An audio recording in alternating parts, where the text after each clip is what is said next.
नमस्कार विद्यार्थियों, हम पढ़ेंगे आज पॉलिटिकल साइंस के अंदर जो हम खंड क का चौथा सेकेंड इकाई का चौथा अध्याय पढ़ेंगे। इसका नाम है राज्य स्तरीय एवं स्थानीय शासन 73वें व 74वें संविधान संशोधन के संदर्भ में वर्तमान स्वरूप के बारे में अध्ययन करेंगे। वर्तमान में भी यही व्यवस्था क्या है, प्रचलित है राज्य प्रशासन के रूप में। तो सबसे पहले हम पढ़ेंगे राज्य प्रशासन की कुछ सामान्य जानकारियां जो कि हमें होना आवश्यक है, तभी हम क्या है कि इसका आगे से अध्ययन कर पाएंगे। और संपूर्ण जानकारी के लिए राज्य प्रशासन की शुरुआती रूपरेखा का अध्ययन करना आवश्यक है। तो देखो, इसमें ये बताइए, भारत एक संप्रभुता वाला संपन्न राष्ट्र है। भारत कैसा राष्ट्र है? संप्रभुता संपन्न राष्ट्र है। संप्रभुता संपन्न राष्ट्र, भारत कैसा राष्ट्र बताया गया है? संप्रभु संपन्न राष्ट्र बताया गया है। अब देखो, भारत जो संप्रभु संपन्न राष्ट्र है, तो यहाँ जो व्यवस्था की गई है इसमें संपन्न समाजवादी धर्मनिरपेक्ष और लोकतांत्रिक गणराज्य, और इसको किस रूप में देखा गया? ये संप्रभुता संपन्न राज्य लोकतांत्रिक गणराज्य के रूप में। किस रूप में है? लोकतांत्रिक व्यवस्था यहाँ प्रचलित है भारत के अंदर।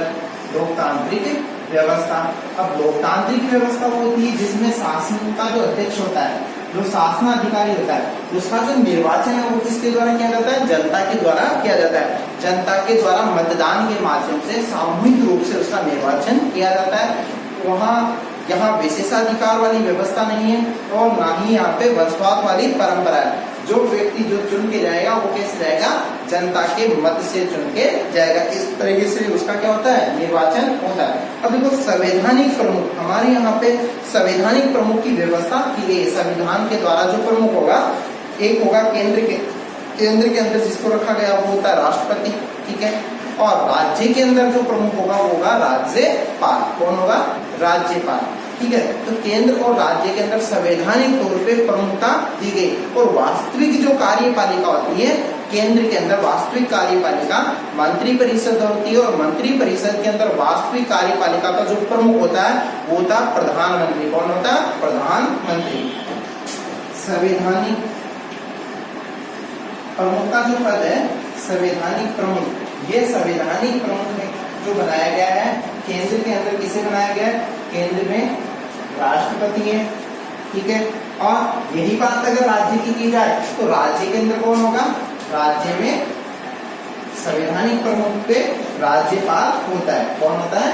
राज्यपाल होता है, ठीक है। अब इसी तरीके से आगे की प्रोसेस पे चले तो जो वास्तविक कार्यपालिका है, यानी वास्तविक शक्तियां जो है वो किसके पास में होती? वास्तविक शक्तियां मंत्री परिषद के पास में होती है। किसके पास में? मंत्री परिषद। वो मंत्री परिषद का जो मुखिया होता है, मंत्री परिषद का मुखिया वो कौन होता है? वो होता है केंद्र की अगर बात करें तो केंद्र में कौन होगा? केंद्र में प्रधानमंत्री होगा। कौन होगा? प्रधानमंत्री मुखिया होता है। और यही बात अगर राज्य की जाए, राज्य के अंदर, तो राज्य के अंदर होता है मुख्यमंत्री। कौन होता है? मुख्यमंत्री। ये कहाँ का मुखिया बताया गया इसको? मुख्यमंत्री को। ये मुख्यमंत्री राज्य का प्रमुख होता है। जो वास्तविक कार्यपालिका होती है, उस वास्तविक कार्यपालिका जो मंत्री परिषद होती है, मंत्री परिषद का जो मुखिया बनाया गया है राज्य के अंदर, उसको बनाया गया है? मुख्यमंत्री को बनाया गया है। और भारत में हमारे यहाँ पे संसदीय व्यवस्था है। भारत में हमारे यहाँ क्या की गई है? संसदीय व्यवस्था लागू की गई। और संसदीय व्यवस्था से तात्पर्य है कि शक्तियों का विभाजन किया गया है केंद्र और राज्य के मध्य। शक्तियों का विभाजन किस रूप में किया गया है? केंद्र व राज्य के रूप में शक्तियों का विभाजन किया गया है हमारे यहाँ भारत के अंदर संसदीय व्यवस्था। और ये संसदीय जो व्यवस्था हमने कहाँ से ली है? ब्रिटेन के संविधान से हमने लिए। अब देखो, जो राष्ट्रपति है या राज्यपाल है, ये औपचारिक रूप से होते हैं, यानी औपचारिक रूप से इनको प्रधान बनाया गया है। जबकि वास्तविक प्रधान कौन होता है? प्रधानमंत्री। और दूसरा कौन होता है? मुख्यमंत्री।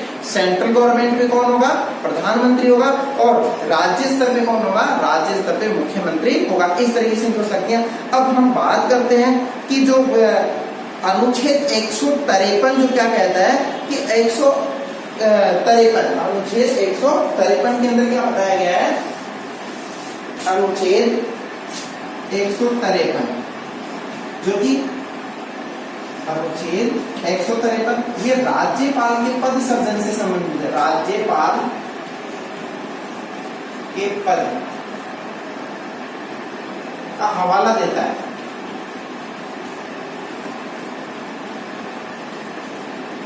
यानी अनुच्छेद 153 का जो प्रयोग किया गया, अनुच्छेद 53 में ये बात उल्लेखित है कि ये किस पद से संबंधित है? ये राज्यपाल के पद से संबंधित है, यानी राज्यपाल का पद का निर्धारण किया गया है। और यही बात अगर अनुच्छेद 154 की जाए तो अनुच्छेद 154 के अंदर ये चीज वर्णित है कि राज्य की कार्यपालिका शक्ति राज्यपाल में क्या है? निहित होगी। राज्य की कार्यपालिका शक्ति किसमें निहित होगी? राज्यपाल के अंदर निहित होगी। अनुच्छेद 154 राज्य की जो शक्ति है, कार्यपालिका की शक्ति है, कार्यपालिका किसमें निहित होगी? राज्यपाल के अंदर। किसमें होगी ये? राज्यपाल के अंदर। अगर सेंट्रल गवर्नमेंट की बात की जाए तो सेंट्रल गवर्नमेंट के अंदर जो केंद्र की जो कार्यपालिका की जो शक्ति है वो किसमें रहती है? वो रहती है राष्ट्रपति के अंदर रहती है। तो इस तरीके से इन अनुच्छेदों का प्रयोग करके हमारे यहाँ पे किस तरीके की व्यवस्था लागू की गई है? संसदीय शासन प्रणाली के अंदर शक्तियों का विभाजन किया गया है केंद्र को राज्य के रूप में, और राज्य प्रशासन किस रूप में ये कार्य कर रहा है। और भारत का जो राष्ट्रपति है वो राज्य में राज्यपालों की नियुक्ति करता है, यानी उनको नियुक्त करने का कार्य किनके द्वारा किया जाता है? राष्ट्रपति के द्वारा किया जाता है। राष्ट्रपति राज्यपाल को क्या कर रहा है? नियुक्त कर रहा है, यानी उनको नियुक्त करने का कार्य किसके द्वारा किया जाता है? राष्ट्रपति के द्वारा राज्यपालों को नियुक्त करने का कार्य किया जाता है। ये राष्ट्रपति ही राज्यपालों को प्रत्येक राज्य के अंदर एक एक राज्यपाल को नियुक्त किया जाता है। ठीक है, इस तरीके से ये कार्य करते हैं। ठीक है, अब इसी के साथ में जो राज्यपाल है वो विधानसभा में बहुमत दल के नेता को मुख्यमंत्री नियुक्त करता है। क्या करता है? राज्यपाल का क्या कार्य है कि राज्यपाल विधानसभा में वो सेम प्रोसेस होती है जो सेंट्रल गवर्नमेंट में, वही प्रोसेस कहाँ रहती है? यहाँ राज्य के अंदर रहती है। राज्यपाल विधानसभा में बहुमत दल के नेता को क्या बनाएगा? मुख्यमंत्री नियुक्त करने का कार्य किसके द्वारा किया जाता है? राज्यपाल विधानसभा में बहुमत दल के नेता को मुख्यमंत्री नियुक्त करता है। मुख्यमंत्री नियुक्त करने का कार्य किसके पास में है? राज्यपाल के पास में। ऐसे ही सेंट्रल गवर्नमेंट के अंदर जो राष्ट्रपति होता है वो प्रधानमंत्री किसे नियुक्त करता है? जो लोकसभा में बहुमत दल का जो नेता होता है, जिसके पास में स्पष्ट बहुमत है या गठबंधन वाली सरकार है, जिसके पास में जिस दल के पास में बहुमत होगा उसी में से ही एक व्यक्ति को क्या नियुक्त किया जाता है? प्रधानमंत्री नियुक्त किया जाता है। इस तरीके से ये राष्ट्रपति और राज्यपाल काम करते हैं। अब केंद्र की भांति राज्यपाल के प्रशासनिक ढांचे, यानी केंद्र के भांति ही क्या किया गया है कि राज्यपाल को भी प्रशासनिक ढांचा तय करने की, यानी उसको क्या विभागों में विभाजित किया जाता है। यानी केंद्र के जो प्रशासनिक ढांचा है, केंद्र के समान प्रशासनिक ढांचा, केंद्र के समान क्या किया गया है? केंद्र के समान प्रशासनिक ढांचा राज्य में राज्यपाल के सहयोग से निर्धारित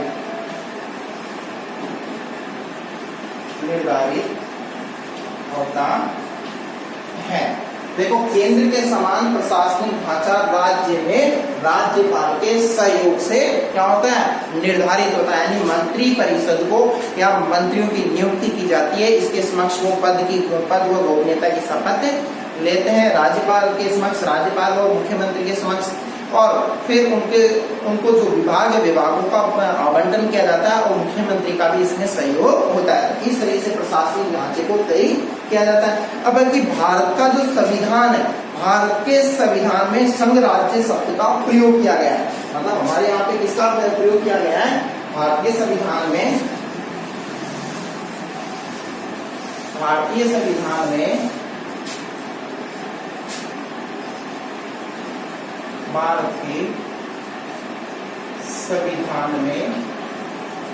भारत के संविधान में संघ राज्य शब्द का क्या किया गया, प्रयोग किया गया है।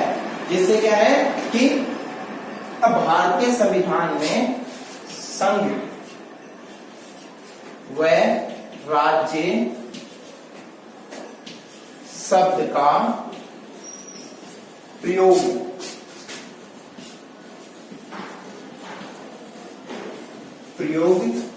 किया गया है।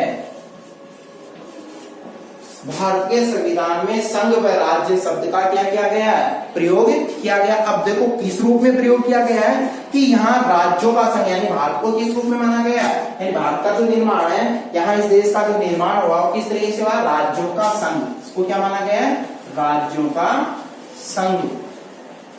राज्यों के संघ के नाम से जाना जाता है। यानी बहुत से राज्य मिलके एक संघ का निर्माण कर रहे हैं और उसके अधीन है, सभी राज्य किसके अधीन है, संघ के अधीन है, और जिसे नाम दिया गया भारत। मतलब सभी राज्य मिलकर संघ का निर्माण करते हैं और किसके अधीन है, वो भारत के अधीन है। तो इस तरीके से राज्यों का संघ बना के इस तरीके से सेंट्रल गवर्नमेंट का निर्माण किया गया। अब राज्य प्रशासन को विभिन्न जिलों में विभाजित किया गया। अब इसी तरीके से क्या किया गया है कि जैसे केंद्र के अंदर राज्यों का संघ बना है, तो उसी तरीके से बहुत से जिले मिलके राज्य का निर्माण करते हैं। बहुत जिलों से राज्य का निर्माण हुआ है।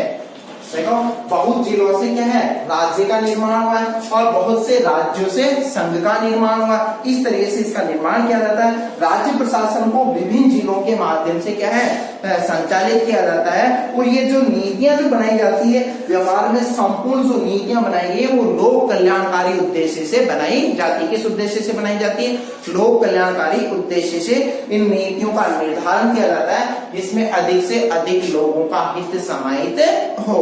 ठीक है। और इसी के साथ कि हमारे भारत में एक संविधान संशोधन किया गया, जिसमें 73वां और 74वां संविधान संशोधन किया गया। कौन सा किया गया था, 73वां 74वां संविधान संशोधन। अब देखते हैं 73वां और 74वां संविधान संशोधन क्या है, उसके बारे में अध्ययन करते हैं।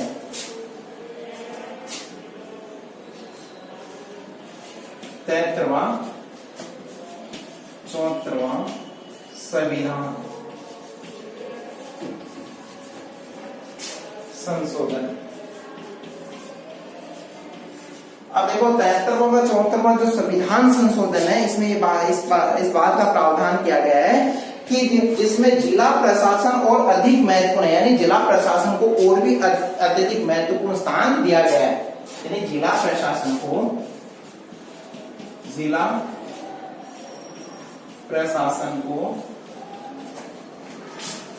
महत्वपूर्ण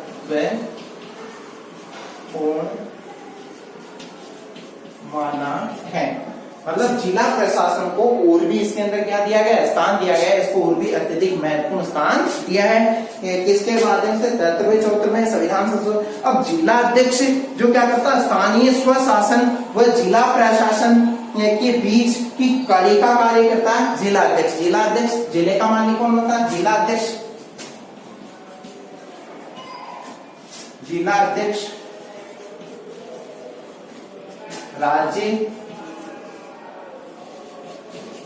राज्य प्रशासन, जिला अध्यक्ष क्या कर रहा है, राज्य प्रशासन सॉरी ये है स्थानीय प्रशासन, स्थानीय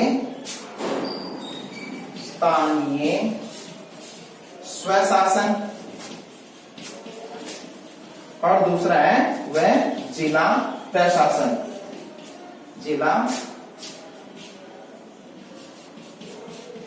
जिला प्रशासन के मध्य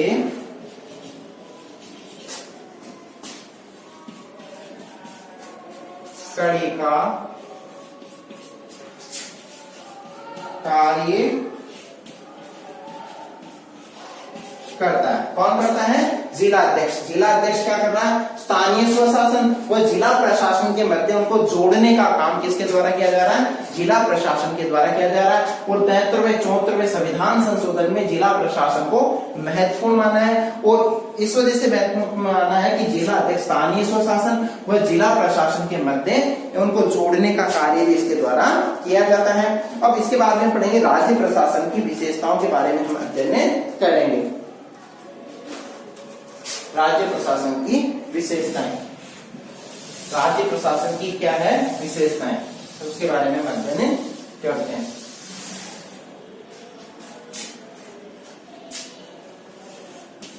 राज्य प्रशासन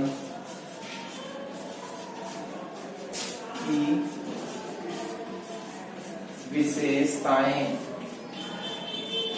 अब राज्य प्रशासन की जो विशेषताएं हैं इसके अंतर्गत ये बात बताई गई है। पहली विशेषता राज्य प्रशासन का स्वतंत्र अस्तित्व।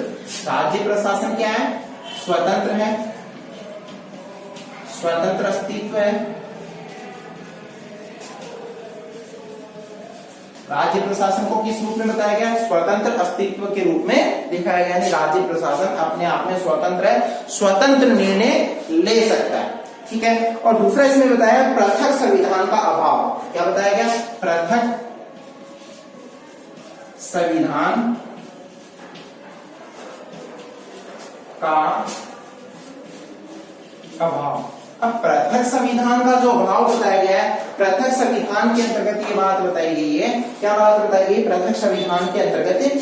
कि जिस तरीके से यूएसए के अंदर, यूएसए में क्या किया गया है? वहां पृथक संविधान नहीं है। वहां किस तरीके की प्रक्रिया अपनाई गई है? वहां संविधान है, राज्यों का अलग संविधान है और केंद्र का संविधान अलग है।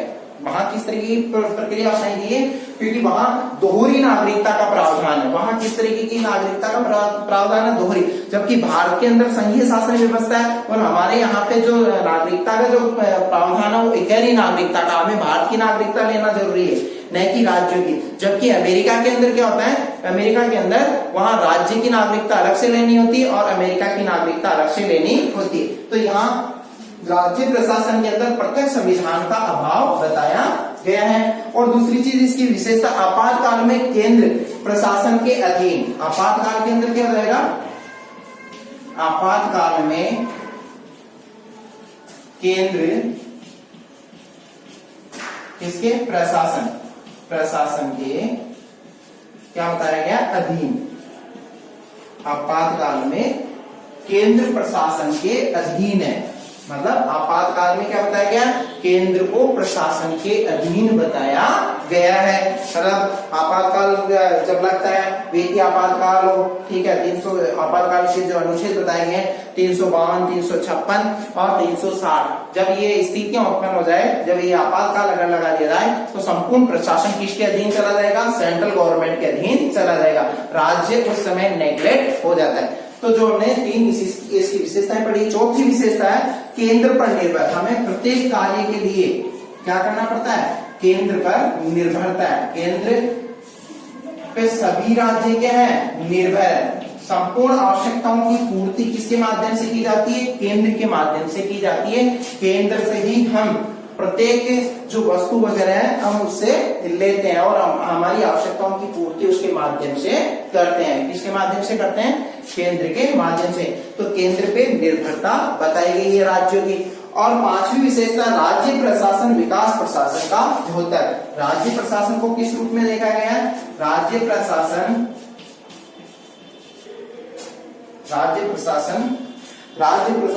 विकास प्रशासन का,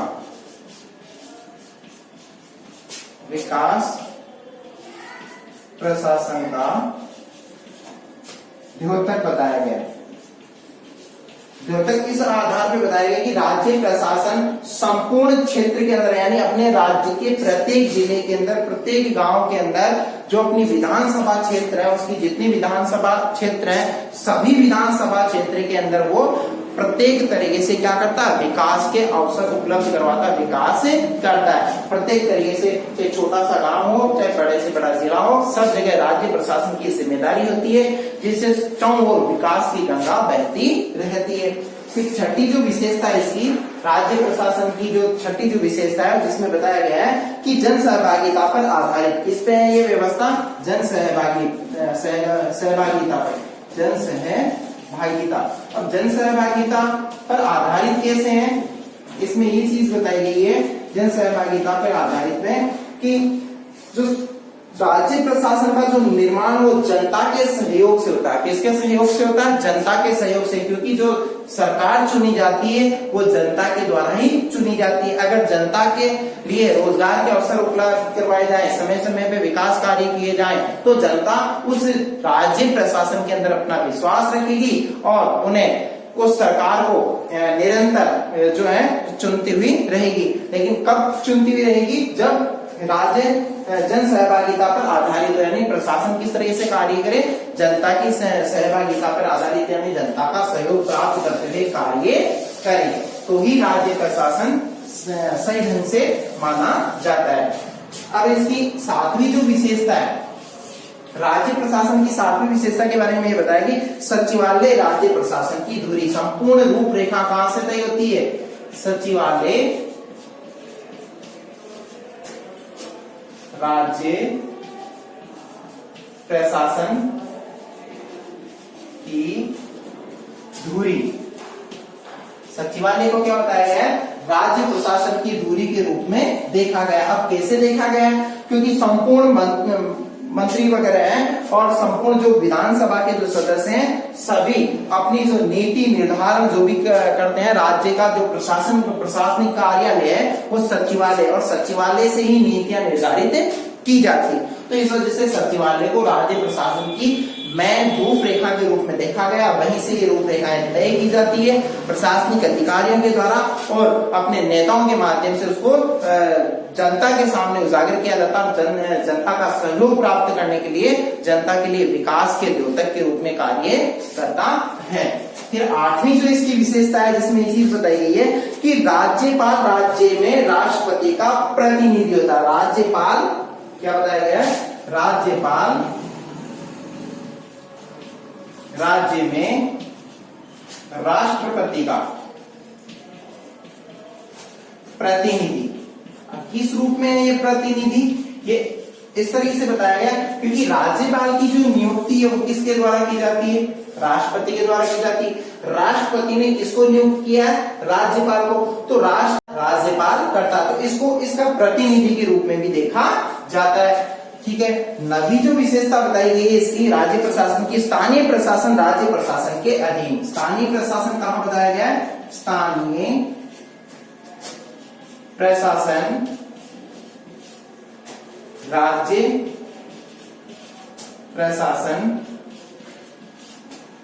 प्रशासन के अधीन। अब किस रूप में है ये अधीन? देखो कि स्थानीय प्रशासन राज्य प्रशासन के अधीन बताया गया है, क्योंकि अगर स्थानीय प्रशासन को किसी भी बात की आवश्यकता है, किसी भी वित्त से संबंधित हो या फिर विकास से संबंधित कोई बात करनी है, तो किससे सलाह मशवरा करना पड़ेगा? राज्य प्रशासन का सहयोग लेना होगा, क्योंकि राज्य प्रशासन का अभिन्न अंग होता है स्थानीय प्रशासन। स्थानीय प्रशासन को जो कार्य करना वो किसके अधीन रहते हुए कार्य किया जाता है? ये किसके अधीन रहते हुए कार्य करना? उसको स्थानीय प्रशासन को राज्य प्रशासन के अधीन रहते हुए कार्य करना होता है। और 10वीं इसकी जो विशेषता, 10वीं व अंतिम विशेषता बताई गई है कि प्रमुख प्रशासकों का अखिल भारतीय सेवाओं में चयन होकर जाना। प्रमुख प्रशासक क्या है? कि प्रमुख जो प्रशासक है, प्रशासनिक अधिकारी है, प्रशासनिक अधिकारी प्रमुख प्रशासनिक जो अधिकारी है वो भारतीय सेवाओं में भी जाते हैं। भारतीय ये राज्य से ही जाते हैं। भारतीय सेवाओं में जाते हैं।